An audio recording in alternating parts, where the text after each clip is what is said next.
Kalau ditanya ke kalian, teman-teman, siapa penyerang terbaik saat ini? Atau siapa 5 penyerang terbaik menurut kalian? Nah, gue mau nanya sama Bung Harpa, Haris Pardede. Kalau ditanya ke Bung Harpa, Mbappe ada nggak dalam 5 penyerang terbaik dunia saat ini? Menurut versi Bung Harpa? Coba gue urutin dulu ya, dia masuk nggak nih? Jadi prioritasin dulu. Gue yakin nomor 1 lu kita semua setuju, Lewandowski. Oke. 1, kedua gue lupa siapa ya? Dia 1 tahu, 2, 3, 4, 5-nya lupa. Enggak, jadi kayak abu-abu nih ya. Yang pasti nggak mungkin Balogun ya, itu nggak mungkin. Ntar dulu. Gue agak salah tuh dihitung striker nggak ya? Kan gue ngomongnya penyerang. Penyerang, oh dia bukan striker. Oke. Penyerang kan bisa berarti number 9, bisa number sayap 10. kiri, bisa sayap kanan. Oke, gue masukin Salah boleh ya? Boleh. Salah 2. Terus dari City nggak ada. Dari Chelsea, Lukaku lagi begitu. Benzema. Terus di Italia itu Inter. Zeko masuk nggak ya? Zeko enggak lah ya. Masuk. Jadi gue cuma bisa nyebutin 3 yang berarti dia masuk salah satu. Masuklah Mbappe. Berarti Messi, Ronaldo nggak masuk? Iya Messi, Ronaldo ya. Yang masih bermain musim ini lah. Berarti masuk lah. Masuk Mbappe karena, masuk 5 besar. Karena masuk ya. Pasti gue masukin ke situ karena tadi bisa gue singkirin salah satu. Karena kita lihat dari performa individu, dari prestasi dia di tim, dan ada 2 kali gue ngeliat langsung pertandingan dia. Dan emang ini luar biasa. Kenapa gue bilang luar biasa? Itu langsung tuh di Piala Dunia? Di Piala Dunia 2018 di perempat final lawan Uruguay dan semifinal lawan Belgia.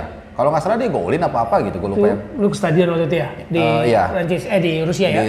Di Rusia, di Saint Petersburg. Jadi dia ini gini, maksudnya larinya kenceng, body balance-nya juga oke banget, finishing-nya ada. Itu secara individu dan secara prestasi ya. Udah lu tahu semua, dia juara Piala Dunia dan juga Likang dan juga Copa-Copaan segala macam. Kecuali Liga Champions yang belum. Jadi dia masuk. Bodinya sih. Gila. Semoga diikuti dengan karir yang panjang karena itu mempengaruhi dari ini sih. Body oke, ini harus oke juga attitude. Nah, attitude ini yang katanya sih dia agak-agak ada terpengaruh Neymar segala macam gitu. Tapi overall kayaknya masih bisa on the track kayaknya ya gitu. Seperti apa Mbappe di mata lo?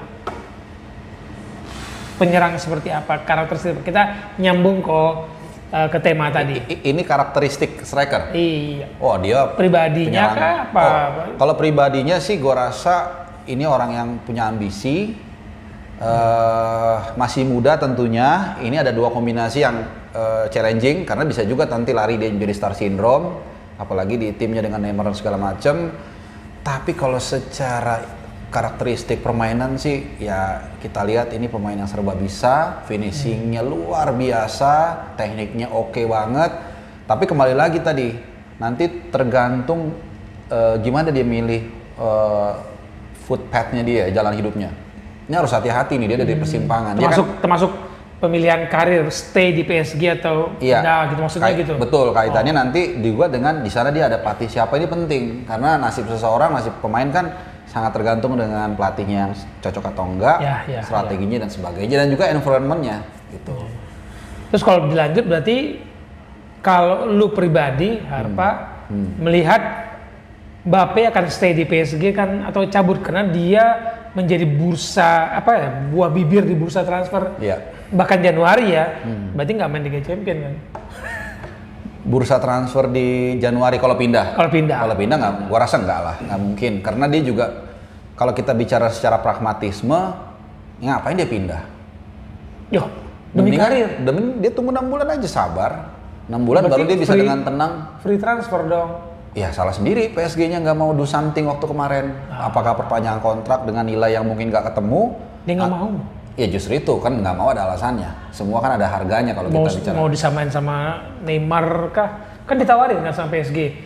Lu stay, gaji lu sama-sama Neymar. Dia nggak mau juga. Ya mungkin modalitas itu kita nggak tahu. Mungkin udah otaknya udah di sana kali. Atau udah di sana, udah di Madrid, dia pikir ngapain gua mesti nge-push di sini.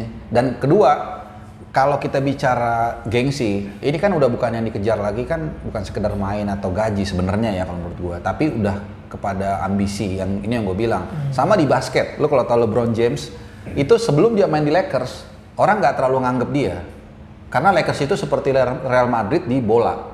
Jadi kalau lu walaupun lu cuma 1 kali juara tapi di Lakers itu lu kayak udah pernah main dapat Liga Champions di Madrid. Kayak tangga karir itu kayak eskalator lah ya.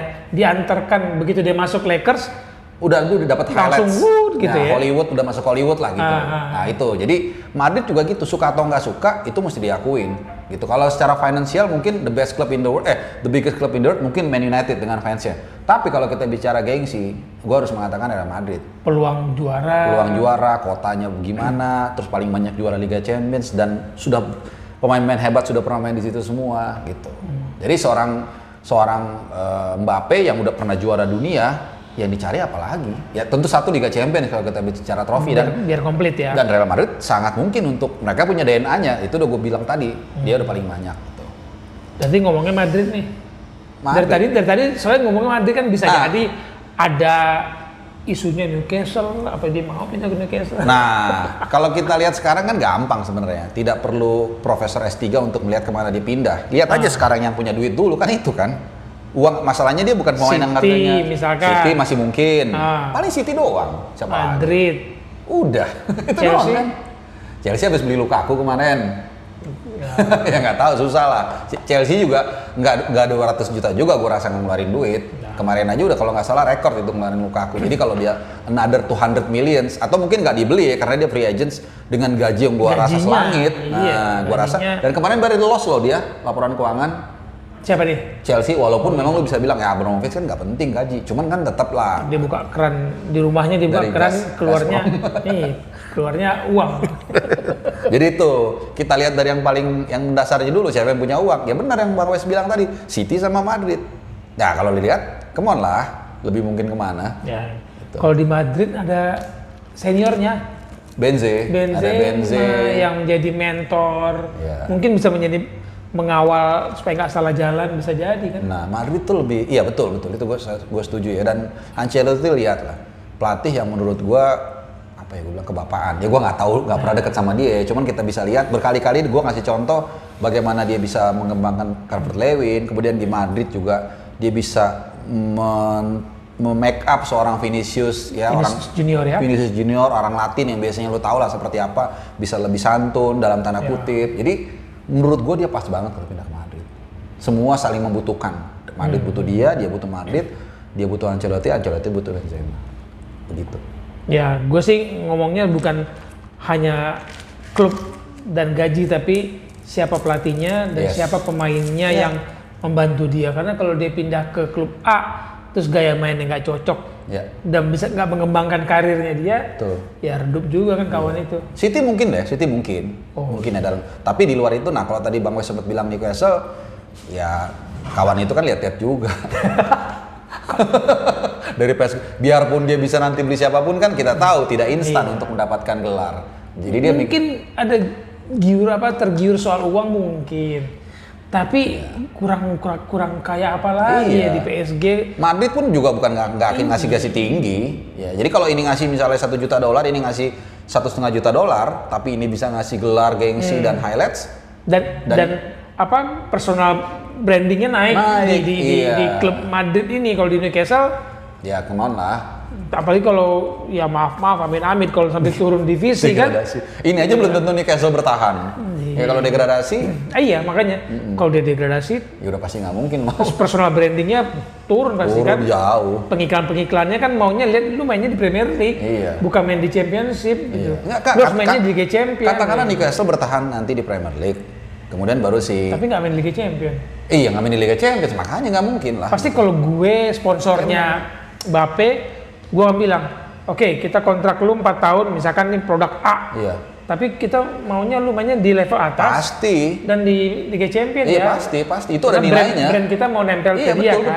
Betul. Ada nilainya. Iya. Ya sama aja kita bayar pemain di Newcastle sama pemain di MU kan beda. Walaupun di MU dia cuma lapis 2, tapi dia di MU, misalnya siapa Alex Telles deh misalnya.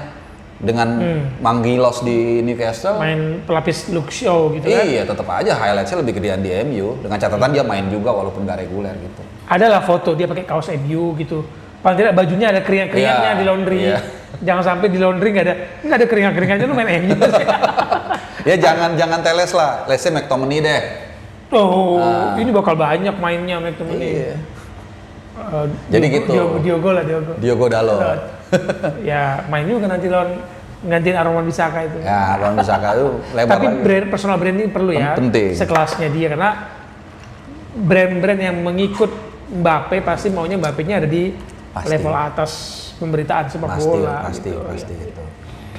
Nah ini pertanyaan paling serius nih, paling serius. Biasanya paling nggak serius. Seandainya Haris Pardede menjadi pemilik klub, salah satu klub Eropa, entah di Inggris, Italia, Spanyol yang ngetop lah gitu. Terus dihadapkan pada posisi tadi dia nyebut soalnya Lewandowski sebagai penyerang terbaik. Ada Lewandowski, ada Mbappe, bersedia pindah. Iya. Tapi hanya boleh milih salah satu karena ini sama-sama free, sama-sama nggak digaji. Haris Pardede pilih siapa untuk masuk ke klubnya? Tanpa mikir dua kali Lewandowski. Wih, Karena kalau buat gua ya, Lewandowski. buat gua itu udah tua kan? ya kalau kita bicara hanya sekedar dua orang itu ya, tanpa mempertimbangkan teknis bahwa ini untuk tim 5 tahun atau 10 tahun tentu itu lain lagi. Oke. Kan umur bicara di situ. Tapi kalau hanya apple to apple tek gitu ya, gini Lewandowski. Gue suka dengan attitude dia. Itu buat gue penting ya dalam kayak bekerja itu ada kesamaan visi. Pinter bodoh itu pinter atau enggak itu soal kedua. Tapi kayak satu tim deh. Kalau walaupun biasa-biasa aja tapi dia kolektif, enak, itu akan lebih powerful ketimbang satu jago tapi bikin rumit. Itu kalau gua. Tentu ada juga yang sebaliknya dan bisa berhasil. Rumit itu berarti mengarah ke Mbappe itu susah. Agak susah, tapi mungkin kalau orang dapat serumnya bisa jadi meledak juga. Serumnya. Iya, sama kayak film ini kan, film apa namanya Troy. Rabies. Kayak film Troy kan gitu. Achilles itu kan sebenarnya kan diandalkan dalam perang di situ kan. Nah. Cuman memang dia suka lari sendiri. Nah, akhirnya tuh si dua raja itu kesel dia cari, tiba-tiba adanya kan mati kan, akhirnya dia dendam sendiri dan akhirnya mau perang. Nah, kalau nggak ada itu dia lari sendiri itu, dia punya misi sendiri. Sementara tapi dia glorinya sendiri. Tapi ketika kepentingan itu bertemu ya meledak. Nah, sekarang masalahnya kan ketemu nggak kepentingan dari strategi Ancelotti klub dengan Mbappe. Tapi balik lagi, kalau gue senang dengan karakteristik Lewandowski terutama ketika dia di Ballon d'Or ya, ketika Messi yang dapat, dia gesturnya itu mungkin dia ada rasa kecewa pasti, cuman dia yang model orangnya itu ya ikhlas lah gitu. Itu. Jadi gue senang dengan karakteristik dia dan juga skill individunya nggak usah ditanya kalau itu. Karakter apa ya, bagian dari tim ya? Iya. Lewandowski. Nah, itu makanya dia bisa awet di Munchen kan di Munchen dia bilang kalau nggak salah Muller yang bilang di sini nggak ada bintang, yang ada bintang hanya di sini katanya. Nah itu. Nah iya. Harusnya begitu pun. Bintang itu bukan personalnya, tapi bintang itu ya klubnya. Klubnya ya. Makanya bikinlah Bintang FC supaya itulah bintang. Itu Lewandowski. Tapi kalau dipilih kalau sepanjang masa Batistuta. Astaga. Itu nggak pernah pudar kalau gue Batistuta. Tapi insting lu mengatakan apakah Mbappe akan masuk dalam pemburu Ballon d'Or dengan segala keputusannya, stay di PSG atau pindah? Karena kan kayaknya itu yang membuat dia, kalau gue bertahan di PSG dapat gak ya gitu. Susah jujur gue susah memprediksi itu ya. Karena Ballon d'Or ini parameternya banyak sih. Seperti yang udah beberapa kali kita ulas, yang milih ini kan ada subjektif banget. Kan? Iya. Awareness ini lebih tinggi daripada fakta di lapangan kadang-kadang ya. Ya kita lihat kalau dia masih di PSG apakah awareness sama kalau dia keluar ke Real Madrid? Lebih tinggi di Madrid ya. Jadi makanya tuh mengafirmasi lagi dong kalau memang itu tadi yang Bang Wes bilang ada ambisi untuk Ballon d'Or. Kalau dia masih di PSG bukan tidak mungkin, tapi kemungkinan itu agak sedikit berkurang. Ya. Gitu. Cuman masih penting Ballon d'Or. Gue rasa sebagai manusia tuh, maksudnya sebagai pemain, manusia itu kan gak ada puasnya. Dia udah juara dunia, pasti dia pengen lagi ada yang, ya Messi lihatlah apa yang dia nggak dapat. Tetap dia penasaran nggak dapat trofi di negaranya. Nggak, itu secara natural. Sampai walaupun kita Copa America kemarin, sampai Copa ya. America semua bahkan katanya bermain di media. Nah, apakah seorang Mbappe nggak punya motivasi juga? Pasti ada.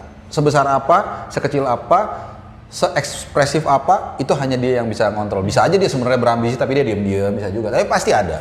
Kayak kita lah ya, pingin juga kan ada pulang dari sekolah bawa piala kasih ke orang tua, dapat piala ini. Nah. Mungkin ada pribadinya Mbappe ya begitu juga ya. Pasti ada, itu pencapaian normal. pribadi. Iya. Oke lah. Ya, udah. Sudah gitu aja kita ngomong Mbappe, karena kalau ngomong Mbappe, tracknya gue menunggu pindah kemana. Kalau dia pindah, itu baru enak. Kalau pindah jadi ke Madrid, Salah jalan, pus. Nah. masalahnya gampang, jalannya udah jelas, hanya 2. Dan satu kelihatannya lebih terang lampunya, satu agak gelap ke City. Kalau menurut gua. Kalau gue merasa Pep nggak suka karakter kepribadian ya, bukan exactly. pemain. Kepribadian Mbappe, dia nggak mau ngabisin waktu ngurusin gitu. Iya benar. Itu juga masuk juga tuh. Insting gue sih.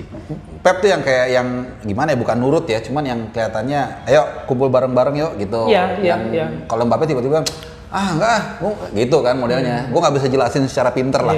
Gitu kira. Makanya nggak mungkin Zlatan tuh main untuk Pep. Ya. Susah. Sempet main tapi ya. Cuman nggak jadi, cepet waktu itu kan. Tapi ya, berantem kan. Berantem betul. Nggak mau diatur Zlatannya karena posisi itu diminta oleh Messi kan. Iya, benar. Messi minta posisi itu, Pep kasih. Dan karena situasinya Pep harus melakukan itu, bahwa Messi saat itu memang raja. Dan Messi rising star. Dan it works dengan itu. Sementara Zlatan egonya gede, nggak ketemu. Iya, Zlatan itu Zlatan gitu kan. Bahkan dia bilang dia Tuhan. Itu penistaan. Gitu. Oke, thank you Bung Harpa Sama-sama, Bang bincang-bincangnya. Wes. Kita ngobrol-ngobrol lagi, kita tunggu keputusan apa yang diambil oleh Mbappe. Apakah berani pindah Januari ini? Karena kalau pindah bulan Juni free transfer, PSG nggak dapat apa-apa. Yang dapat untung ya si Mbappe doang. Ya. Gitu. Sampai ketemu lagi ya di pembahasan What with West lainnya. Jangan lupa mampir ke channel Bung Harpa. Thank you What with West. Bye. Bye.